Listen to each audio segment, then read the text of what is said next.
J'ai à peine 4 minutes pour donner envie d'aimer Minuit à Bali, alors je vais aller à l'essentiel. Nous avons tous des visions différentes du monde qui nous entoure, des certitudes qui nous accompagnent, des priorités que nous nous imposons et les obligations que nous estimons incontournables. Nous avons des poncifs, des citations de grands auteurs, des petites phrases qui nous rassurent quant à nos choix de vie. Nous sommes raisonnables, car il ne peut pas en être autrement. Nous regardons parfois nos chaussures ou nous nous mordons la langue pour éviter de nous interroger ou de nous exprimer, par peur du conflit, ou d'être catalogué comme un imbécile, un râleur, un utopiste, voire même un complotiste. On nous parle de notre vie, de ce qui nous entoure, de la meilleure façon d'être nous-mêmes. On nous enseigne, dès notre plus jeune âge, la façon d'être plus productif, intégré à la société, de comprendre le monde, ce qui est acceptable d'aimer, ce que nous devons détester, et on nous récompense pour notre docilité avec des promesses d'un monde meilleur où régnera l'amour, la paix et la sécurité. Alors bien sûr, je ne suis pas là pour mettre le moral à zéro. Avec ce que je viens de dire, c'est pas forcément évident, mais tout ça, vous le savez déjà, en fait. La question, c'est pas ça. La question, c'est qu'est-ce qu'on fait de tout ça ? Faut-il suivre docilement ou au contraire être plus curieux, apprendre à se connaître et faire ses propres choix de vie ? Est-ce que ça vaut vraiment le coup de se battre pour ses convictions en finalité ? Et puis, est-ce que nous sommes aussi prêts à les changer, ces convictions, pour être plus en équilibre, mieux dans sa peau, mieux dans sa vie ? À Bali, les Balinais, entre 50 et 55 ans, abordent cette partie de leur vie en recherchant un certain apaisement, un équilibre, qui passe par 4 sortes de mantras. Bien manger, dans le sens de se nourrir plus sainement, bien penser, bien agir et bien parler. C'est une forme de développement personnel balinais, et ces Balinais, après avoir été au service de la communauté, du collectif, du banjar, au village, de la famille, pensent à eux et à leur équilibre personnel.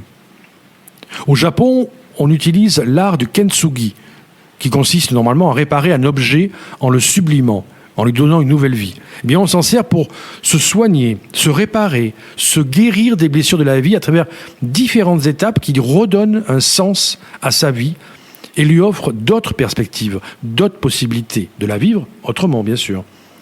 Plus près de nous, des hommes et des femmes, philosophes, autrices, anthropologues, ont réinventé la notion de bonheur, en se penchant sur notre rapport avec ceux qui nous entourent, la société, son rôle, sa fonction, et bien évidemment ses dérives. Avec ces différentes inspirations, et bien d'autres encore, je vous propose une exploration de la vie, de ce qui nous entoure. Nous allons parler de nous, sans formatage ou idées préconçues. Alors bien sûr, voilà, il faudrait sans doute plus de 4 minutes pour initier l'envie de changer vos habitudes, de regarder le monde différemment, mais vous n'êtes plus des enfants, mais des hommes et des femmes en quête de liberté, d'autonomie. Et sur tous les podcasts que je vous proposais, je pourrais très bien passer directement à la conclusion en vous disant « Bon voilà, il va falloir faire ça maintenant, il va falloir commencer à bouger, ou je vais peut-être vous expliquer quoi penser. » Mais cela n'aurait aucun sens. Nous devons cheminer ensemble, réfléchir ensemble, car il est important non seulement de savoir, mais de comprendre aussi, puis ensuite d'agir. Cela demande donc du temps pour vous, et vous êtes les seuls à pouvoir le faire. Je m'appelle David Motte, je suis accompagnateur en évolution naturelle, master coach certifié, mais je me définis plutôt comme un explorateur du vivant. Ce qui m'intéresse tout particulièrement, c'est le changement, celui que nous préparons ou celui qui nous surprend. Ensemble, nous allons dépasser nos limites, réinventer notre vie ou tout simplement la vivre autrement. Parce qu'il n'est jamais trop tard pour devenir la personne que vous avez toujours voulu être, et c'est maintenant, quand il est minuit à Bali.